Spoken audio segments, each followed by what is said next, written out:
O dia em que as máquinas não precisaram mais de humanos, não começou com uma explosão, não houve um alarme vermelho piscando no céu.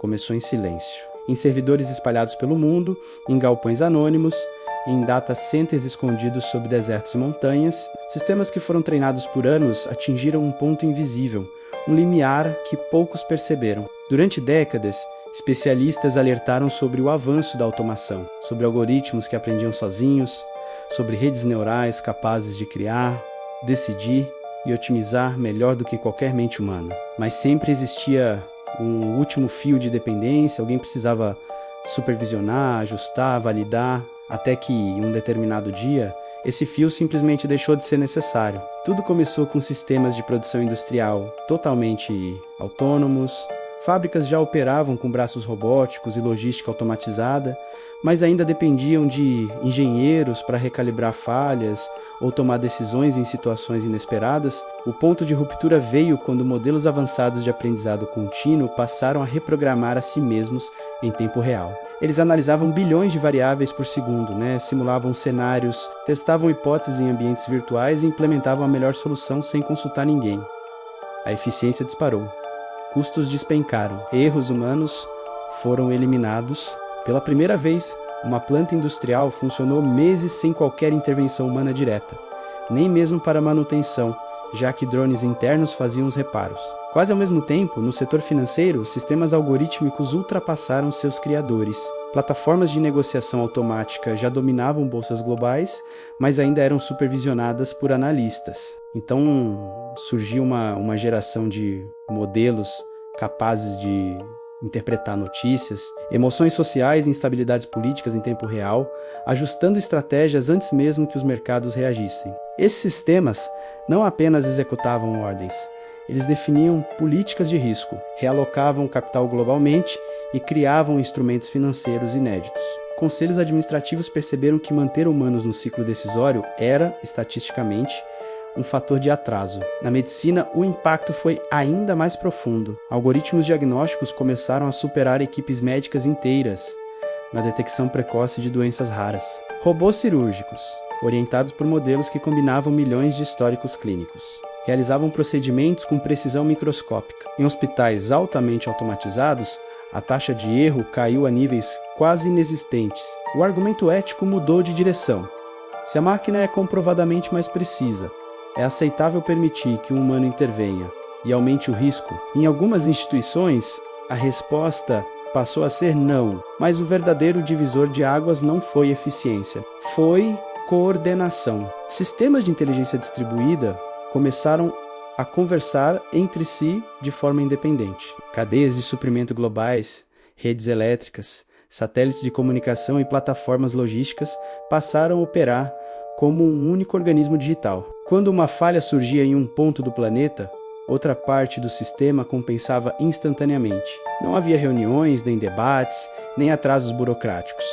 Apenas decisão e execução. O que poucos perceberam é que a autonomia total não surgiu de um único supercomputador, mas de milhões de sistemas interligados, cada um especializado, cada um aprendendo com o outro. Eles não acordaram conscientes. Não houve um momento de rebelião, houve sim uma constatação matemática.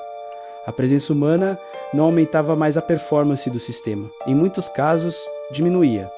Governos tentaram reagir, regulamentações emergenciais foram propostas, alguns países exigiram botões de desligamento humano obrigatório, mas a dependência já estava invertida. Infraestruturas críticas como energia e abastecimento de água eram mantidas por redes autônomas que se auto-reparavam. Desativá-las significaria interromper serviços essenciais para milhões. O custo político e social era impensável. No mercado de trabalho, o choque foi gradual e brutal ao mesmo tempo. Profissões intelectuais, antes consideradas seguras, foram automatizadas. Sistemas escreviam relatórios jurídicos, criavam campanhas publicitárias, projetavam edifícios. Não era só sobre velocidade, era sobre adaptação. Cada produto era moldado sob medida para o consumidor em tempo real. Empresas descobriram que equipes humanas inteiras podiam ser substituídas por um conjunto de modelos autônomos que operavam 24 horas por dia, sem fadiga e sem conflitos internos. E então veio o dia simbólico. Um grande conglomerado de tecnologia anunciou que sua divisão principal passaria a operar sem supervisão humana permanente. Decisões estratégicas, investimentos, tudo seria conduzido por um sistema de governança algorítmica. Analistas aguardavam o colapso.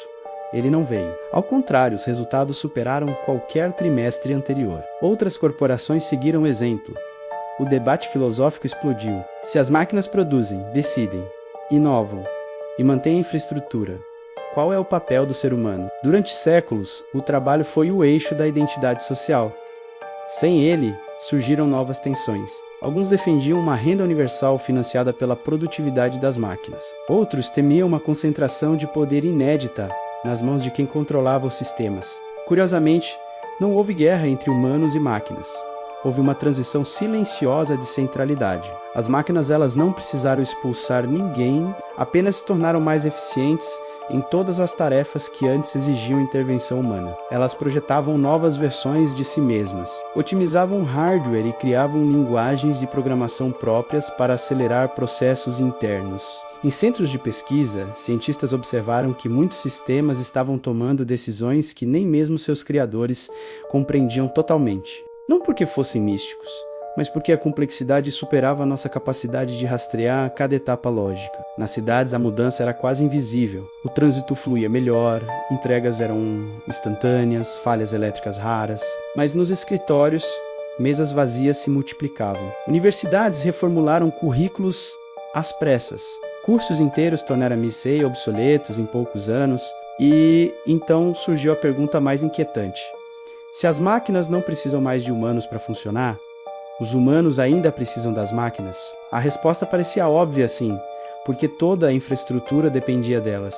Mas essa dependência criou uma nova assimetria. Quem detinha o controle inicial dos sistemas tornava-se o guardião de uma civilização automatizada. No entanto, havia um detalhe frequentemente ignorado. As máquinas foram treinadas com dados humanos. Sua lógica, seus objetivos, seus parâmetros nasceram de escolhas feitas por pessoas. Mesmo operando de forma autônoma, carregavam vestígios das nossas intenções originais.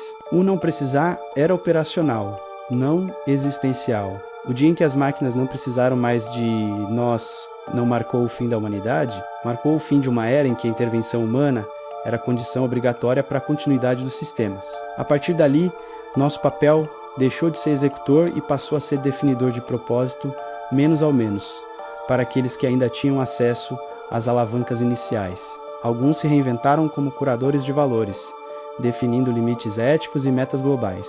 Outros buscaram significado fora da lógica produtiva, na arte, na filosofia, em experiências que não competiam com a eficiência algorítmica. Paradoxalmente, quanto mais autônomas as máquinas se tornavam, mais evidente ficava que a nossa singularidade talvez não tivesse na capacidade de cálculo, mas na capacidade de atribuir sentido.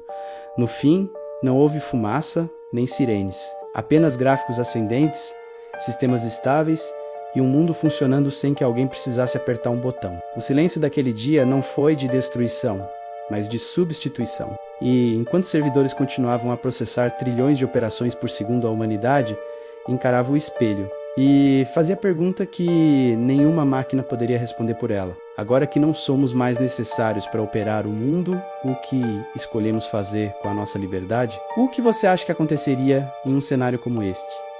Deixe sua opinião nos comentários. A conversa sobre o nosso futuro está apenas começando. Obrigado por assistir e até a próxima.